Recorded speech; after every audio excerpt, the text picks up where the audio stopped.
Olá, estamos de volta para o segundo bloco do programa Resenha Livre e hoje nós estamos tratando da internação compulsória dos dependentes químicos. Em nosso estúdio eu estou com a doutora Kelly Kinsui, que é psiquiatra especialista em dependência química, e com o terapeuta holístico e também aluno do curso de Direito Eduardo Espírito Santo. Kelly, antes da gente encerrar o primeiro bloco, você estava falando que a dependência química é uma doença, né? E os opositores da internação compulsória costumam dizer que não é uma doença mental, que não se equipara à doença mental. Então, que tipo de doença é? Na verdade, a dependência química, ela é uma doença, sim, tá? Igual a gente falou, que ela faz parte do Código Internacional da Doença, tá? Que ela tem CID, é uma doença psiquiátrica, né? E que necessita de um tratamento rigoroso, sim, tá? E que de um tratamento multidisciplinar. Tá? Então você acha assim que esse argumento de que não existe fundamento legal para internação compulsória porque não é uma doença mental é um argumento facilmente refutável? Claro, claro que sim, claro que necessita. A internação compulsória é uma ferramenta fundamental para o tratamento médico, é fundamental para o paciente, para poder proteger o paciente de uma situação que ele está volúvel, de uma situação que ele está fragilizado, que ele está nas ruas, tá? Que numa situação e que ele está correndo risco de vida, risco de terceiros. Então não é uma forma de cercear a liberdade individual, pelo contrário, é uma forma de proteger a vida da pessoa. Claro, mas é o por aí indivíduo, que vocês enxergam, né? O indivíduo não tem condição de a gente pensar numa autonomia, naquele indivíduo que está na rua, tá? Que está sem comer há vários dias, que está sem tomar banho. Como que a gente vai pensar em autonomia? O indivíduo que não tem o seu senso crítico preservado devido ao abuso da droga, né? Eu queria que você falasse um pouco, Eduardo, sobre o que é a adicção, né? Qual que é essa relação da dependência química, da adicção e também como isso vai se conectar ao problema da criminalidade. Eu vou aproveitar a explanação da doutora Kelly e, em cima disso, eu quero colocar o seguinte. A sociedade, ela precisa de informação. O poder público precisa de informação. Tanto o executivo, como o legislativo, como o judiciário. Nós temos legisladores fantásticos no nosso país. Nós temos membros do Ministério Público, nós temos a magistratura, e eu acredito, sempre acreditei no trabalho desses profissionais dentro do nosso país. Acho que muito a contrário senso, o nosso direito, a nossa justiça, ela caminha muito bem e ela é uma das melhores do mundo. O nosso direito penal, por exemplo, ele é um dos melhores do mundo. Eu penso dessa forma, né? Agora, o que ocorre é que a questão de direitos e garantias fundamentais, elas estão preservadas com a internação compulsória, e não o contrário. Se nós observarmos o artigo 5º, o artigo 8º da Constituição e outros dispositivos esparsos na nossa Carta Magna, nós vamos verificar que nós estamos protegendo a priori a vida.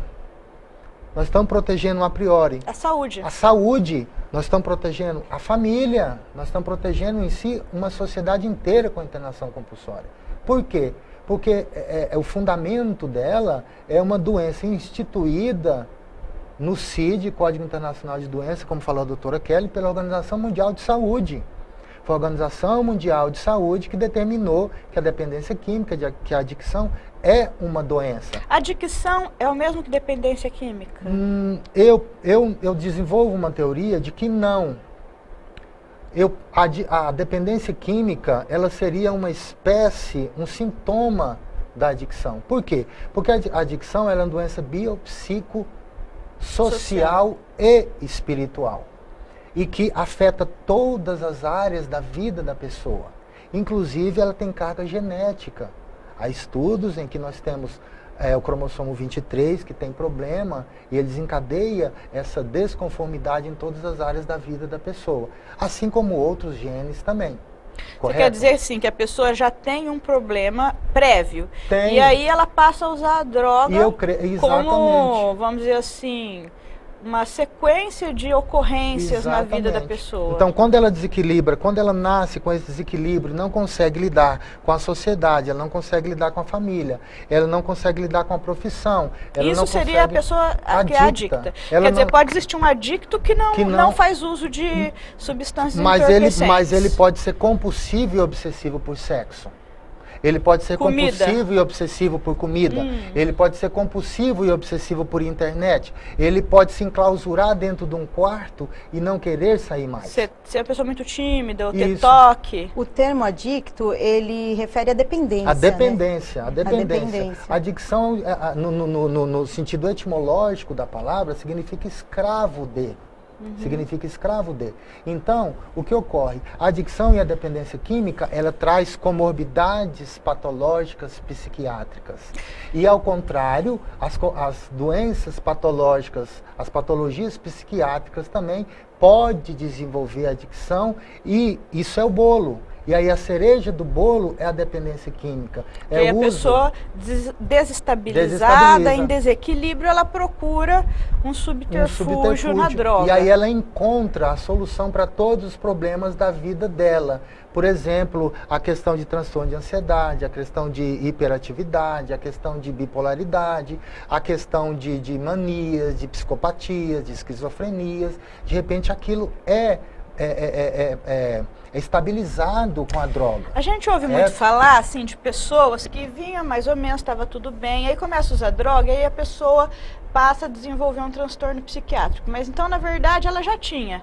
Então, a droga só destampou o caldeirão, seria mais ou menos isso? Então, só para concluir, veja bem que no preâmbulo da Lei 10.216, ele coloca, é uma lei que é conhecida como Lei da Psiquiatria. Entretanto, se você observar o parágrafo 1º, e aí nós estamos falando de constitucionalidade da lei, nós estamos falando da condicionalidade desse dispositivo com relação à fundamentação e à refutação dessa doutrina, dessa parte das pessoas, dos médicos ou da sociedade em geral, que não apoiam a internação compulsória. Porque você veja, no artigo 1º, ele está falando o seguinte, ele está falando que essa lei é prevista para qualquer tipo de transtorno mental, qualquer tipo de problema de saúde mental. Ora, se nós temos uma doença que ela traz comorbidades patológicas psiquiátricas, ou se essas patologias psiquiátricas elas levam à dependência química, então é óbvio, é lógico que a adicção, que a dependência química, ela está incluída especificamente, com toda a propriedade nessa norma, nessa lei, nesse dispositivo. É específico, é doença mental, problema de saúde mental de qualquer natureza. Esse qualquer natureza é interpretado de uma maneira sistemática que venha ao encontro dos anseios da sociedade, do poder público e das pessoas que precisam da internação compulsória. Ele é claro, ele é simétrico, ele é pontual. Então, a adicção e a dependência química, ela traz essas patologias, essas comorbidades psiquiátricas, que melhor falar sobre isso irá a doutora Kelly, porque é uma área mais específica dela. Agora, com relação aos direitos e garantias fundamentais, isso é perfeitamente entendido quando você analisa a sociedade à mercê, uma pandemia mundial, onde o poder público, a sociedade, nós precisamos importar do estado de São Paulo, da capital de São Paulo, esses projetos que estão sendo executados lá e que está tendo uma eficácia na melhora da qualidade de vida das pessoas e dando uma paz social, uma justiça e uma equidade. Em muitos lugares do mundo é adotada a internação compulsória. E isso é o direito enquanto ciência. E a Organização Mundial de Saúde também apoia, né? Também apoia. Então nós temos que vislumbrar o direito agora, não como ferramentas políticas e não querer entrar em choque com o Poder Executivo. Mas nós temos que trabalhar junto, Poder Executivo, Legislativo e Judiciário, a fim de que essas políticas que estão sendo implantadas em outros locais, que estão dando certo, que estão trazendo um retorno social, sejam efetivamente difundidas e aplicadas nos municípios e no Distrito Federal. Porque aqui nós precisamos ver o direito não como uma norma, como uma letra preta em cima de um papel branco. Não, nós temos que ver o direito aqui como um motivo concreto, exato, na rua, na vida, mudando a vida das pessoas e trazendo uma paz social e um equilíbrio para que nós possamos conviver em harmonia. Uma coisa que eu achei muito interessante que ele falou da dependência química, que normalmente a dependência química é secundária a uma doença de base, né? A uma ansiedade, a uma depressão. Isso que eu queria perguntar para a senhora. A um transtorno bipolar. Então, por isso que às vezes é muito importante a gente estar atento para esse diagnóstico precoce. Isso que eu ia perguntar, tá? Exatamente. Uma mãe que está em casa agora, o que é que ela precisa observar no seu filho, que possa ser um indício de que ele tem um transtorno de base e que possivelmente ele pode acarretar dependência química. Como é que a gente fica atento? O que a gente precisa observar nas crianças? Eu acho muito importante estar observando, a mãe estar atenta ao comportamento do seu filho, tá? Aquela criança, aquele adolescente que está isolado, aquele adolescente que está que caiu o rendimento escolar, tá? Aquele adolescente que está extremamente irritado, que um sinal de depressão na adolescência é irritação. Tá? Falar, meu filho não é depressivo, ele não chora, mas um fator muito importante é a irritação, tá? A alteração do sono vigília, aquela criança que não dorme, que fica acordado, né? Eu acho que a mãe tem que estar muito atento a isso. E uma coisa que a gente estava falando disso da dependência, que é muito importante, porque o dependente químico, ele procura, o paciente psiquiátrico procura na droga uma válvula de escape. Exatamente. Tá? Para suprir aquela ansiedade. A angústia, né? Que a pessoa suprir vive aquela com aquilo, angústia. E aí consegue um alívio. Exatamente, e acaba desenvolvendo uma dependência, né, associada. Então vamos ficar atento, porque hoje em dia é muito comum a depressão, a ansiedade, o déficit de atenção, né? Então vamos ficar atento com a criança que está em casa. Ô Kelly, e a pessoa que é submetida ao tratamento, você tem assim um tempo, por quanto tempo é preciso acompanhar com a internação e depois por quanto tempo ainda é preciso uma vigilância? É difícil a gente falar em tempo, em prazos, quando a gente não está tratando sério, a gente está tratando pessoas, né? A gente está avaliando sintomas, gravidade, mas assim, hoje em dia a internação... Então é que seria um tempo mínimo para uma pessoa que está com dependência, já uma dependência química na verdade, avançada? O tempo mínimo é o tempo de desintoxicação, né? O tempo, para que serve a internação? As pessoas veem como a solução de todos os problemas, não é isso. A internação é feita para realizar um processo de desintoxicação, para aliviar os sintomas da abstinência, tá? Que pode durar até 20 dias, né? Então, para depois prosseguir um tratamento ambulatorial. Tá? Então, assim, na verdade, esse tratamento, eu costumo dizer para os meus pacientes, eu vou tomar remédio o resto da vida. Não, não é isso. Mas o tratamento é longo prazo. Mas tá? também o que tem que tomar remédio o resto da vida? Mas você falar isso para um jovem, o jovem tem um certo preconceito para estar aceitando a medicação, para estar aceitando o tratamento. Eu acho que um dos grandes problemas que dificulta a gente combater esse problema da droga é o preconceito, né? Às vezes a mãe, o pai sabe que o filho está com um problema, em vez de procurar ajuda logo, fica disfarçando, né? Quer falar que não é aquilo, alguém vem contar, olha, eu vi seu filho ali, tá, não, meu filho não, né? Quer dizer, se fosse uma doença, o menino está com uma virose, todo mundo se mobilizava, mas com a droga não. E aí quando você vê já é tarde demais, né? Para a mãe, para a família, ainda tem esse preconceito, sim. É vergonhoso falar que o filho está internado, né? É vergonhoso falar que o filho está fazendo um tratamento psiquiátrico. E a realidade não é essa. Que é uma doença como qualquer outra. É uma doença, né? Como qualquer outra, que precisa de um atendimento rigoroso, um tratamento rigoroso, um tratamento multidisciplinar. Tá? Então, assim, vergonha, eu acho que não tem que ter vergonha da doença. Isso é né? muito importante é ser muito falado, né? Para a gente poder encarar esse problema com realismo e poder apoiar essas pessoas que hoje a gente pensa assim, mas você põe tudo numa peneira só, né? A pessoa que usa droga, a que vende e o criminoso. Existe essa associação e nós acabamos não falando sobre isso, sobre essa associação da dependência química com a criminalidade. Para encerrar, eu queria que você falasse um pouco sobre isso, sobre essa relação. Sim, sem dúvida. Eu só queria fazer um adendo com relação a essa questão de preconceito, o que eu penso é que a sociedade nossa, ela está avançando, a nossa sociedade suporta mudanças. Nós viemos dos anos 70, dos anos 80, dos anos 90, suportando mudanças, né? Encarando de uma maneira positiva as mudanças que o país, que a nação vem enfrentando ao longo das últimas décadas. Agora, o que nós precisamos realmente é buscar conhecimento. Né? Citando uma passagem bíblica, eu sou cristão, e Paulo falou, o povo padece por falta de conhecimento. Então, o povo em geral, são todos os poderes e a sociedade em geral. A adicção, a dependência química não é motivo de preconceito. A dependência química não é motivo de vergonha.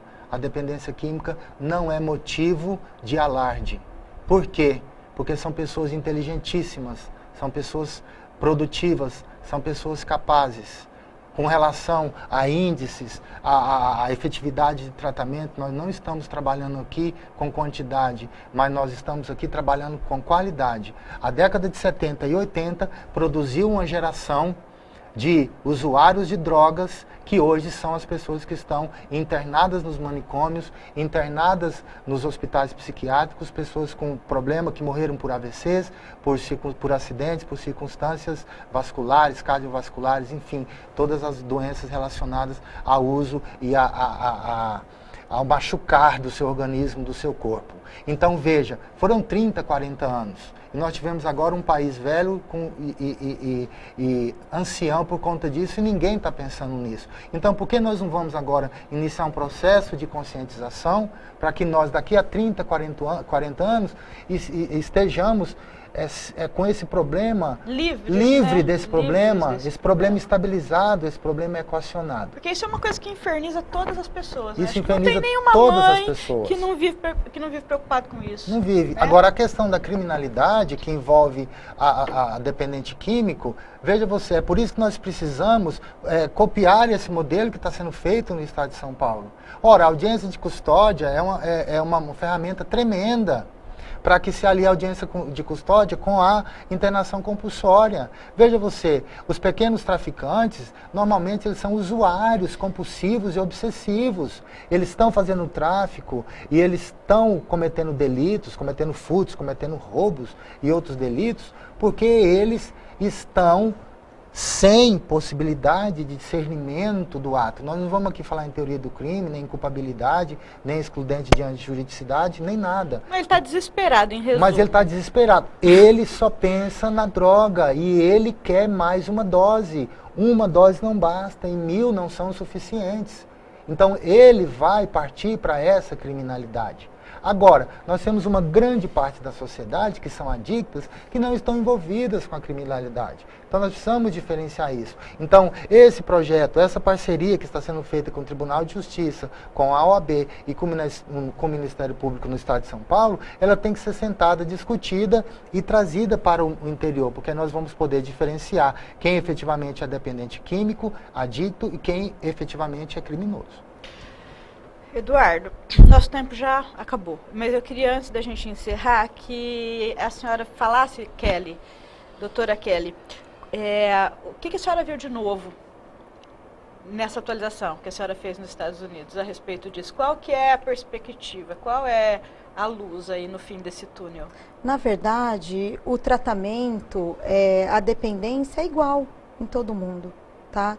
Então, assim, o tratamento, falar que tem algo revolucionário, né, lá fora que a gente não tem aqui, na verdade não tem, tá? O tratamento é o mesmo, o tratamento é multidisciplinar, tá? O tratamento é um tratamento prolongado. As drogas auxiliam bastante. Auxiliam. O uso das drogas. Quer dizer, se a pessoa falar assim, eu vou fazer em casa mesmo, né? Eu vou ficar aqui trancado dentro do quarto, né? Eu conheço uma pessoa que fez uma coisa muito interessante. Ela descobriu que o filho estava usando droga, mudou para fazenda e trancou o filho dentro da casa.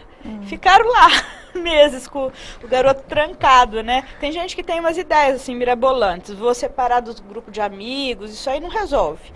Precisa procurar um médico. Precisa. Na verdade, existem casos e casos, né? Existem pacientes graves que a gente consegue fazer um tratamento ambulatorial, tá? Mas claro que tem que estar atento a muitos fatores. A ter um apoio familiar muito grande, Tá? Mas precisa então, de um médico, mesmo precisa para um de um tratamento médico, ambulatorial, precisa. vai precisar de um medicamento, de um acompanhamento psiquiátrico, psicológico. Essas medidas heróicas extremas, elas não funcionam. Tem. E falar que lá fora também tem um tratamento muito melhor do que aqui do nosso, não tem. Não tem nada revolucionário lá fora que a gente não tem aqui. A não ser as novas drogas, né? Que a todo instante surgem outras maneiras de processar e de consumir com o cérebro, de envolver o jovem, isso, né? Exatamente. E assim, o tratamento medicamentoso é o mesmo. O Brasil disponibiliza de uma grande opções de drogas, né, medicamentosas para auxiliar nesse tratamento. O problema é que tudo ainda é muito caro, né? E no Sistema Único de Saúde não disponibiliza dessas medicações para auxiliar esse tratamento. São muitas poucas medicações disponíveis, né? Esse que é o problema. Então é um problema sistêmico mesmo, é um problema que envolve sistêmico. políticas públicas. Que envolve políticas públicas, Nínive. É só para, não sei se dá tempo ainda, só para concluir, essa questão da efetividade do tratamento, ela envolve uma primeira etapa, que é uma desintoxicação, depois ela envolve uma conscientização, passa a ser um tratamento voluntário, não é? E depois o que a gente precisa saber é que nós temos pessoas produtivas na sociedade. Por exemplo, se nós temos um empresário que está com esse problema, quantas pessoas ele deixou de empregar? Por outro lado, pensando nos empresários, essa parceria nós temos que sentar, nós temos que discutir, poder público, poder judiciário, poder legislativo, todos os poderes da sociedade em geral, para que nós tenhamos políticas públicas, para que nós façamos investimentos nessa área, facilitemos os tratamentos dentro das clínicas, a questão da carga tributária para clínicas particulares. Sem dúvida, maior apoio, já que não tem leitos, uma carga, não tem leitos suficientes, então as clínicas particulares precisariam ser precisamos apoiadas, nos né? apoiar nisso. E os empresários, os industriais, etc., eles precisam ter a consciência de que não adianta eles terem lucros exorbitantes e deixar de dar a sua contribuição social efetiva à saúde pública, porque é muito mais fácil refutar isso do que refutar a internação compulsória. Então, o empresário que ofere lucros altíssimos, ele precisa sentar, precisa conversar e precisa discutir cargas tributárias, isenções fiscais, isenções de impostos, para que ele possa investir na sociedade, investir na saúde, investir e cumprir. O problema é que nós estamos abstratos, nós estamos utópicos nos nossos direitos fundamentais. Aí sim, nós temos direitos fundamentais com o exercício de suas garantias efetivas, concretas, na prática, onde ele vai poder apadrinhar, onde ele vai poder resgatar uma pessoa que está numa rua e trazer e ser o seu funcionário, retornando ao seu familiar, à sociedade, sendo produtivo e dando a sua contribuição. Finalmente, Eduardo, é um problema de todos nós, porque mesmo que você não tenha um filho, um irmão, um parente envolvido com isso, você sai nas ruas, você está sujeito a ser atropelado por uma pessoa que usou drogas, né? Por um alcoólatra, você está sujeito a se envolver num acidente, você está sujeito a ser vítima de uma criminalidade que se torna muito mais violenta quando a pessoa está drogada. Sem dúvida. Você está sujeito a ter todos os encargos das doenças provocadas pela droga, onerando o Sistema Único de Saúde, né? Quantas pessoas alcoólatras que desenvolvem sequelas. Então, realmente um problema, é um tumor na sociedade que precisa ser combatido. Então, e a melhor prevenção ainda é a informação. É a informação. Vamos falar abertamente sobre o tema. Não vamos ter tabu para falar em casa. Né? Vamos falar abertamente, porque quanto mais a gente falar abertamente, quanto mais informação for ter, diminui a curiosidade do adolescente, tá? Porque o adolescente muitas vezes procura por curiosidade. Então vamos fazer essa educação. Autoafirmação, né? No grupo, autoafirmação. Todo mundo está fumando essa maconha aqui, ou você não vai, né? Exatamente. O educador também, na escola, incentivar os alunos a fazerem trabalhos sobre adicção. Né? Sem dúvida Eu acho alguma. isso muito importante. Porque o tratamento terapêutico, ele é isso. A primeira pessoa, ela faz trabalho, ela faz exercício, ela conhece, a pessoa precisa saber o que é adicção, saber que ela trabalhar uma aceitação, para aí ela se submeter ao tratamento. Então, nós não estamos falando aqui em qualidade. Agora, veja como é interessante isso. Se nós temos um grupo de pessoas, 40, 50 pessoas que estão internadas, que iniciaram um tratamento, e nós temos 10, 15 pessoas que retornaram ao seio familiar, à sociedade. Veja, isso é um trabalho de formiguinha. Os traficantes, os cientistas que trabalham para o crime, eles também fazem trabalho de formiguinha. Então tem formiguinha indo, mas nós vamos de formiguinha voltando, né, para desafogar a Previdência Social, para desafogar o Sistema Único de Saúde. Isso aí, gente. E a gente poder trabalhar de uma maneira multidisciplinar e contínua para a gente erradicar esse problema sério que é a dependência química e a adicção. Sem dúvida. Meninos e menina, né? Foi muito bom que vocês tenham vindo. Eu acho que nós prestamos um esclarecimento muito valioso à população, um problema muito sério, e vamos organizar para que vocês venham outras vezes, porque eu tinha folhas e mais folhas aqui, eu não consegui vencer nem a primeira. O programa Resenha Livre fica por aqui. Eu espero você na próxima semana. Até lá!